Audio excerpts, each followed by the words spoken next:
My next guests are an inspirational father and son from North Staffordshire who've been on what can only be described as a massive roller coaster ride ever since 7-year-old Harry was born. A number of rare health problems have meant he's had to have numerous life-saving operations which he's come through and amazed everyone with his remarkable recovery.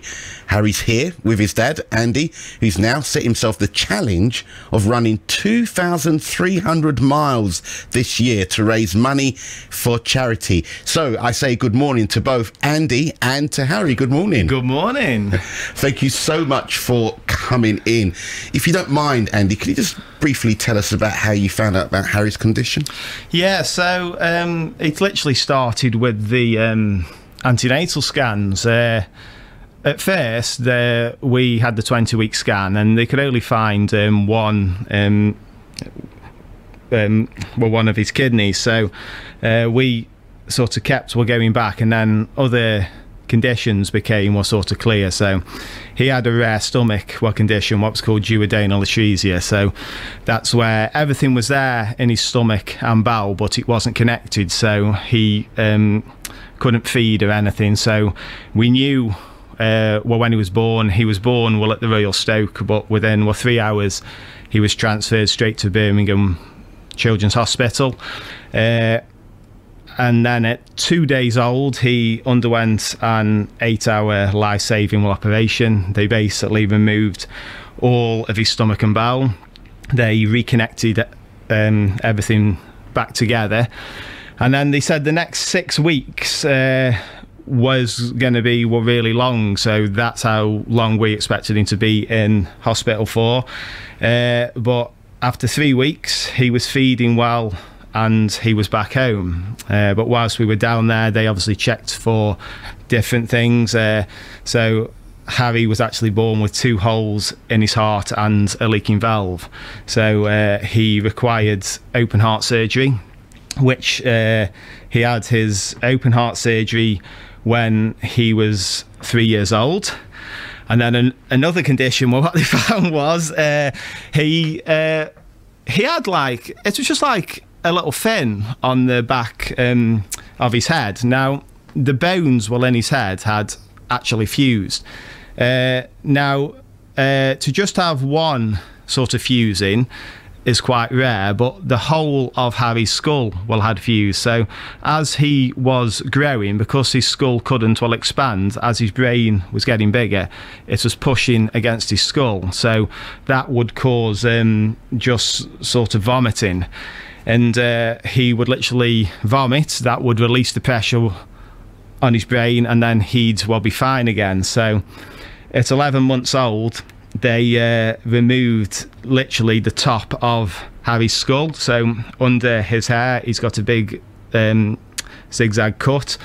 And when they removed the top of his skull, his brain was under that much pressure. It was like a clenched fist, and it just literally relaxed, which showed that there was severe pressure there. So they basically cut all the bones apart. The best way to describe it, which is what his surgeon says, they put it back together like crazy paving, put it all back together, leave gaps, and then fresh bone grows in between them gaps, and that's created the space for his brain. And then from sort of 3 years old, it was relatively, I'd say, was straightforward. We had regular hospital appointments and everything, and then it was a routine eye check back in September 2019. There'd been a subtle change on Harry's optical nerve in his eye. So when he has his eye test, that's a big indication to what's going on inside his skull. So they weren't too concerned at first.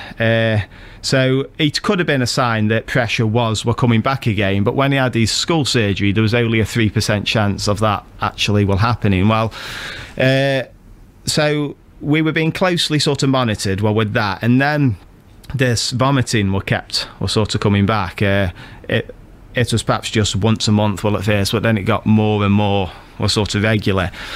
And then unfortunately, the pressure, he'd got a Chiari on the back of his skull, where his sort of nerve was just slightly trapping, and then this has caused a pocket of fluid on his spine. Now, left untreated, this could obviously be sort of fatal, and it could sort of paralyse him as well. So they closely monitored that, and in November 2020 he had to go and have the skull surgery repeated again. So they opened the scar up, and this time, well, what they did, they put 2 distractors in his head. So what the idea of this was, we would then turn those distractors twice a day. This would gradually increase his skull, and after about 3 to 4 weeks of the sort of distracting, we'd have created the space again. So he had that operation done on the Thursday. On the Sunday we started doing the turning twice a day whilst he was in hospital, going great. He came home on the Tuesday. Although we had 2 big rods coming out of the front of his skull, he was absolutely fine in himself. And then we did the distracting on the Thursday morning, so 1 week after surgery. And what we noticed was, after we'd done the turn, coming out of the left distractor was a clear fluid, which we'd never seen before. We thought, this is a little bit strange. So we sort of monitored it throughout the day, and it got worse and worse and worse, what this fluid did. So we rung Birmingham, and because we were in the middle of sort of lockdown, you can't go straight back onto the ward because you're being sort of discharged. But you could, so they sent us straight to A&E there. He was on an amber light, so he could go straight in. So the neurosurgeon who was on that night, there was 2 neurosurgeons on. One thought it just needed a little stitch. The other thought, no, there's something majorly wrong here. So this had gone into the small hours of sort of Friday morning. So the small hours of Friday morning, they contacted Harry's neurosurgeon, who he's been under since he was born. He says, don't do anything until I get there first thing in the morning. He ordered the scans for him to have. So he literally got there 5:30 in the morning. And at this point, because we're in lockdown, literally me and Harry's sister had to drop Harry and his mum off at the door. You can only have one parent. We sort of couldn't go in. So his neurosurgeon came and said to Harry's mum, we're really sorry, but the left rod had slightly moved and it had pierced his brain. So that's what the sort of fluid was. Now, the dilemma, what they were left with then was, do we take him back in to surgery? If you remove both of the distractor rods, because the bone's still soft and sort of growing back, you've completely wasted a surgery. Do they attempt to leave the right hand side one in, just remove the left one, but as you carry on sort of turning, then it could make one side of his skull bigger than the other. So they had to cancel all their routine surgery that day. They had to get other specialists in because they were in a situation which they'd never sort of had to deal with at Birmingham before. So he went back into theatre maybe 3-4 o'clock Friday afternoon, and it was literally a matter of, whilst he was in theatre, they told Harry's mum that she might get a sort of phone call because they might have to change plans whilst they're in there. Well, they went with the option of just leaving the sort of one rod in, so they had to open up just one side of his skull again, and then literally he was in surgery for maybe 4 or 5 hours, and then 9 o'clock that night, I literally received a picture off Harry's mum. He's sitting up in bed eating toast. So after all of that, he ate toast. Yeah, and then the sort of next few weeks and months after that, because you're still turning the sort of one rod, but what you've got is you've got his scar trying to knit together, but you're turning it each day, which is then stretching it apart again. So that wounds, to say that it caused a lot of problems was it's an understatement. Yeah, but sort of nonetheless, they decided he sort of continued with the distracting for maybe 3 weeks, and then they actually left the rod in until about March time, and then they removed it then. As you can see now, he's sitting in front of you, where you wouldn't think that he's put us on this roller coaster, No. but sort of nonetheless, he has. Not at all. I mean, and thank you for such an extensive and detailed description of what you guys have been through.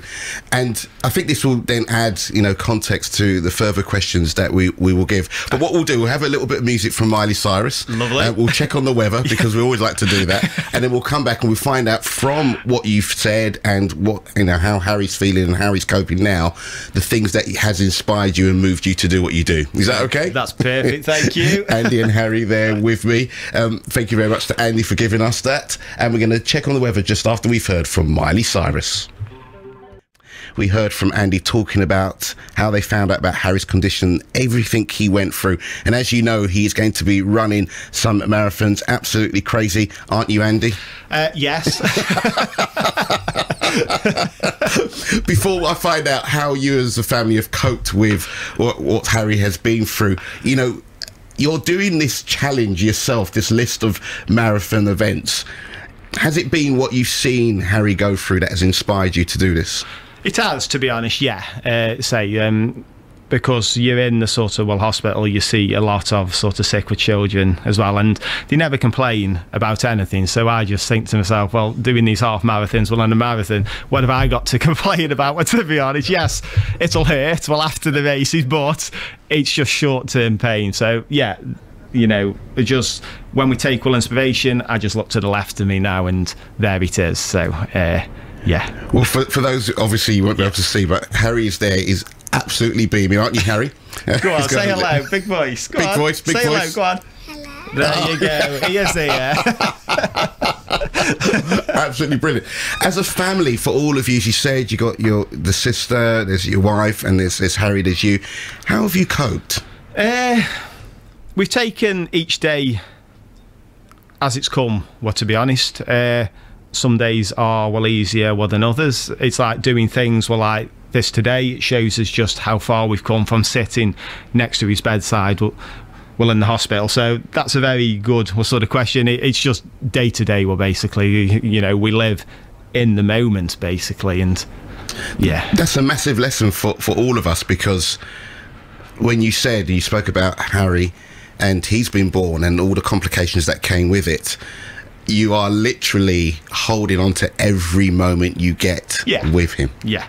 You have to learn to be able to be sort of patient, because obviously a lot of these conditions of Harry's, they sort of develop as he gets older. So that is a difficult thing to get sort of used to, because they're coming, but to what extent until he gets bigger and things develop, you don't actually know. So that was, for me, the hardest thing to sort of get used to, the waiting, but I think we've done all right.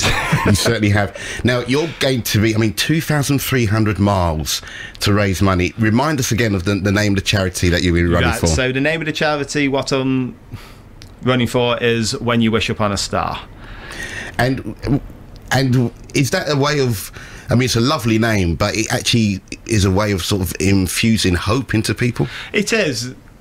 Yeah, and it shows families as well that there is other different things out there sort of for them, and then you also get to meet other families who have gone through similar things as you, and most importantly, by raising awareness for the charity, raising money for the charity, you're putting smile on not just the sick sort of children's faces, but for the whole sort of family, because it impacts on siblings, parents, the whole family. So it's just our way of giving something back to a charity what's given us so much. My last question, and briefly, and then I'll have a quick chat with Harry, is have you done a lot of training for this? Have I done a lot? The answer is yes. Yeah, I probably train 5 or 6 times a week. So yeah, I do a lot of training. I've always kept myself fit, so and I have done half marathons before, but only one were marathons. So it's a personal challenge, but it's one I'm thoroughly looking forward to doing this one.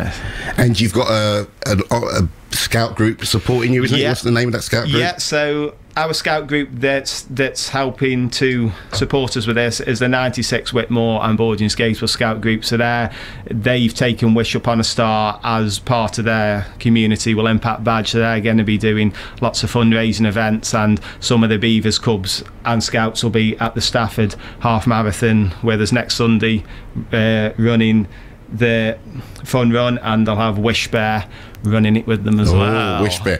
Now, Harry, I know you're there. Are you excited about your dad doing all this running around? Yeah. Okay.